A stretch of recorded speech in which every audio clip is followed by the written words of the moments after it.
Hi అండి, welcome to సాయిస్ kitchen. బాగున్నారండి మీరు? మేమైతే బాగున్నామండి. ఇప్పుడైతే రాగి పిండితో హెల్దీ స్వీట్ రెసిపీ అయితే ఇప్పుడు మీకు చూపిస్తానండి. ఇది మన ఆడవాళ్ళకైతే చాలా మంచిదండి. పీరియడ్స్ టైం అప్పుడు కాలు నొప్పులు, నడుము నొప్పి అది వస్తుంటుంది కదండి, వాటికైతే ఇది మంచిగా పనిచేస్తుందండి. రోజుకు ఒక స్పూన్ 2 స్పూన్ల వరకు తింటే చాలా మంచిదండి. ఇది మనమైతే రాగి పిండితో చేసుకుంటాం కదా, ఇది చాలా మంచిది. ఇది దీనికోసం అయితే నేను 1 కప్పు వరకు రాగి పిండిని అయితే తీసేసుకున్నానండి. తీసేసుకొని ఇప్పుడు స్టవ్ ఆన్ చేసేసుకుందాం. స్టవ్ ఆన్ చేసేసుకొని ఒక ప్యాన్ పెట్టేసుకున్నానండి.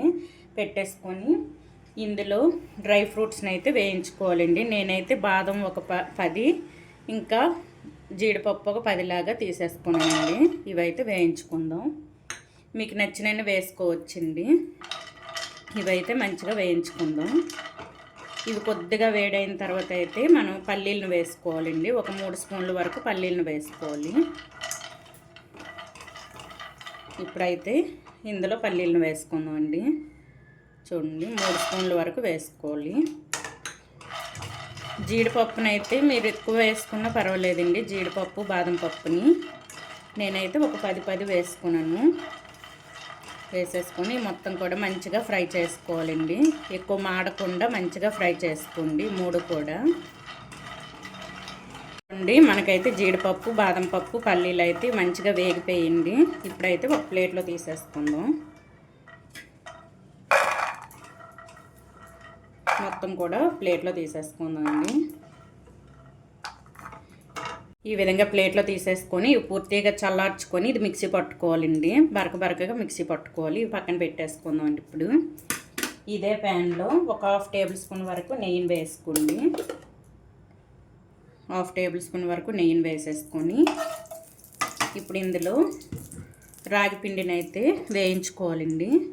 1 కప్పు తీసుకున్నాం కదా, ఇది మంచిగా వేయించుకోవాలి. మొత్తం కూడా ఫ్లేమ్ పూర్తిగా సిమ్లో ఉంచేసుకొని వేయించుకోవాలండి. హైలో పెట్టేసుకున్నారంటే మాడిపోద్ది. ఈ విధంగా పూర్తిగా సిమ్లో ఉంచేసుకొని మొత్తం కూడా ఈ నెయ్యి అయితే రాగిపిండికి పట్టేంత వరకు వేయించుకోవాలండి. మంచి స్మెల్ వస్తుందండి వేగిన తర్వాత. అంతవరకు అయితే మంచిగా వేయించుకోవాలి. చూడండి, మనకి రాగిపిండి అయితే మంచిగా వేగిందండి. ఇది వేగేటప్పుడే మంచి స్మెల్ వస్తుందండి. మంచి స్మెల్ అయితే వస్తుంది. ఇప్పుడు ఈ విధంగా వేయించుకోవాలి. ఎప్పుడు కూడా రాగి పిండిని మనం ఈ స్వీట్ చేసేటప్పుడు కొంచెం బరకగా ఉండాలండి. పిండి అనేది మెత్తగా ఉంటే మన పంటికి అంటుకుపోతుంది. అందుకోసం కొద్దిగా బరకగా ఉండేటట్టు చూసేసుకోవాలండి పిండిని అయితే. చూడండి, ఇప్పుడైతే మనకి పిండి రెడీ అయిపోయింది. ఇదైతే వేగిపోయిందండి. ఒక ప్లేట్లో తీసేసుకుందాం. మొత్తం కూడా ప్లేట్లో తీసేసుకుందాం అండి. ఈ విధంగా ప్లేట్లో తీసేసుకోవాలండి. చూసారా, మనం వేసుకున్న 1/2 టేబుల్ స్పూన్ నెయ్యి మొత్తం పీల్చేసుకుంది. ఈ విధంగా అయితే వేయించుకోవాలండి. మంచి స్మెల్ వచ్చేంత వరకు వేయించుకోవాలి రాగి పిండిని అయితే. ఇప్పుడు ఇదైతే పక్కన పెట్టేసుకుందాం అండి. పక్కన పెట్టేసుకొని ఇదే ప్యాన్ పెట్టేసుకొని మరో 1 టేబుల్ స్పూన్ వరకు నెయ్యిని వేసుకుందాం అండి.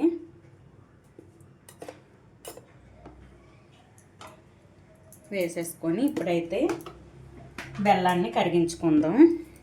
నెయ్యి వేసుకొని బెల్లం కరిగించుకుంటే బాగుంటుందండి. ఇప్పుడు ఇదైతే ఎటువంటి పాకం అవసరం లేదండి, బెల్లం కరిగితే సరిపోద్ది. ఇప్పుడు ఇందులో 1 కప్పున్నర వరకు వాటర్ వేసుకోవాలి. బెల్లాన్ని అయితే కరిగించుకోవాలండి, అంతే అండి, పాకం అవసరం లేదు. చూడండి, 1 కప్పున్నర వరకు వాటర్ వేసేసుకున్నాను. ఇది పూర్తిగా బెల్లం అనేది కరగాలండి. మనకి ఈ బెల్లాన్ని కరిగించుకోవాలి. చూడండి, బెల్లం అయితే పూర్తిగా కరిగిపోయిందండి. చూసారా, ఎక్కడ చిన్న ముక్క కూడా లేదు. ఇప్పుడైతే ఇందులో ఒక 3/4 కప్పు వరకు పచ్చి కొబ్బరి తురుమైన, ఎండు కొబ్బరి తురుమైన ఏది వేసుకున్నా పర్వాలేదండి. నేనైతే పచ్చి కొబ్బరి తురుమును అయితే ఒక 3/4 కప్పు వరకు వేసేసుకుంటాను. తురుమేసుకొని వేసేసుకొని ఇప్పుడు ఇందులోనే ముందుగా మనం డ్రై ఫ్రూట్స్ని వేయించి గ్రైండ్ చేసుకున్నాం కదండి, ఆ పొడి కూడా ఇప్పుడైతే వేసుకోవాలండి. ఫ్లేమ్ పూర్తిగా సిమ్లోనే ఉంచేసుకోవాలి.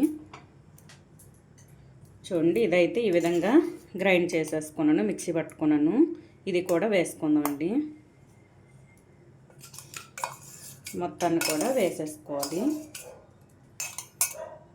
చూడండి, ఈ విధంగా వేసేసుకొని ఈ పొడును ఇంకా మనకి ముందు వేసుకున్న కొబ్బరి తురుము ఇవన్నీ కూడా ఈ వాటర్లో ఉడికించుకోవాలండి. ఒక 2 మినిట్స్ ఉడికిన తర్వాత అయితే మనం రాగిపిండి ఫ్రై చేసి పెట్టుకున్నాం కదండి, ఆ రాగిపిండిని అయితే వేసేసుకుందాం.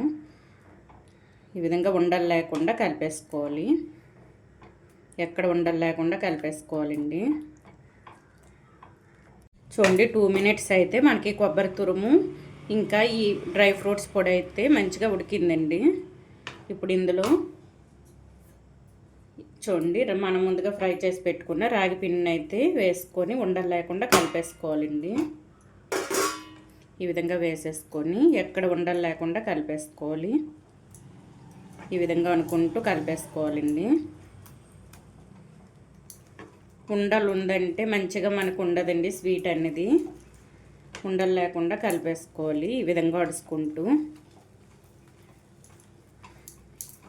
చూసారా, ఈ విధంగా మనం కలుపుతూ ఉండగానే ఇది దగ్గర పడిపోద్దండి. అందుకు ఫ్లేమ్ పూర్తిగా సిమ్లో ఉంచేసుకొని కలిపేసుకోవాలి. చూసారా, మనకు దగ్గర పడుతుంది. ఈ మొత్తాన్ని కూడా ఫ్లేమ్ సిమ్లో ఉంచేసుకొని ఉడికించుకోవాలండి. చూడండి కలుపుతూ ఉండగానే మనకైతే దగ్గర పడిందండి. చూసారా, ఇప్పుడైతే మరో టేబుల్ స్పూన్ వరకు నెయ్యిని వేసుకుందామండి. అంతే అండి. ఇప్పుడైతే మొత్తం కూడా కలిపేసుకుందాం. నెయ్యి కూడా ఎక్కువ పడదండి, ఒక 2-3 టేబుల్ స్పూన్ వరకు పడుతుంది. చూసారా, ఈ విధంగా మొత్తం కూడా కలిపేసుకొని ప్లేట్లో తీసేసుకుందాం. ఎక్కడ ఉండలు లేకుండా చూసారా మంచిగా మనకైతే రాగి పిండి అయితే ఉడికిందండి. మనకి స్వీట్ కూడా కరెక్ట్గా సరిపోయింది. నేను వేసుకున్న బెల్లం అయితే ఈ రాగి పిండికి కరెక్ట్గా సరిపోయిందండి. ఎంత షుగర్ తినని వాళ్ళైనా స్వీట్ తినని వాళ్ళైనా సరే సరిపోద్ది స్వీట్ అయితే. చూడండి, ఈ విధంగా కలిపేసుకొని మరో 1 మినిట్ ఇదే విధంగా కలిపేసుకోవాలి. మొత్తం కలిపేసుకొని ఒక ప్లేట్లో తీసేసుకున్నాం అండి. చూసారా, పూర్తిగా ప్యాన్ నుంచి విడింది. ఈ విధంగా ప్యాన్ నుంచి పూర్తిగా విడేంత వరకు ఈ విధంగా కలిపేసుకొని పెట్టేసుకోవాలని. చూసారా, ప్యాన్ నుంచి సపరేట్ అయింది. ఇప్పుడు ఇదైతే ఒక ప్లేట్లో తీసేసుకుందాం. చూడండి, ఇప్పుడు ఒక ప్లేట్లో తీసి చూపిస్తానండి. చూడండి, చాలా హెల్తీగా టేస్టీగా చేసుకుని రాగి పిండితో స్వీట్ అయితే మనకు రెడీ అయిపోయిందండి. ఈ విధంగా అయితే చేసేసుకోండి. మీకు నచ్చితే ఈ విధంగా అయినా రోజుకి 2 స్పూన్ల చొప్పున తినొచ్చండి. లేకపోతే ఇవి ఉండలు చుట్టేసుకొని అయినా తినొచ్చండి, చిన్న చిన్న రౌండ్ ఉండల్లాగా. చూడండి, ఈ విధంగా చుట్టేసుకొని అయినా తినొచ్చు.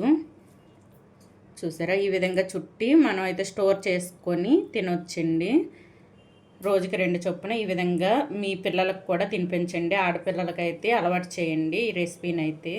ఇది చాలా మంచిదండి. రాగి పిండి అంటేనే మనకి హెల్తీ అని అంతమందికి కూడా తెలిసింది. అందుకోసమని ఈ విధంగా అయితే రాగి పిండితో చేసి పెట్టుకొని మనం డ్రై ఫ్రూట్స్ని కూడా వేసుకున్నాం కాబట్టి చాలా మంచిదండి ఇది హెల్త్కి. ఈ విధంగా అయితే చేసేసుకోండి. ఇది పీరియడ్స్ టైం అప్పుడు మనకి నడుము నొప్పు కాలు నొప్పులు గట్రా వస్తుంటాయి కదండి, ఆ టైంలో ఈ విధంగా చేసుకొని తింటే చాలా వరకు నొప్పులు తగ్గుతాయండి. ఈ విధంగా చేసుకొని అయితే ఇంట్లో పెట్టేసుకోండి.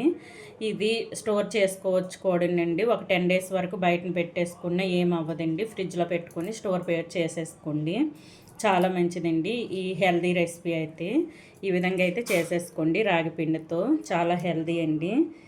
ఈ రాగి పిండితో చేసిన హెల్దీ రెసిపీ కనుక మీకు నచ్చినట్లయితే అండి లైక్ చేయండి, షేర్ చేయండి, నా ఛానల్ను సబ్స్క్రైబ్ చేసుకోండి. ఓకే, బాయ్ అండి.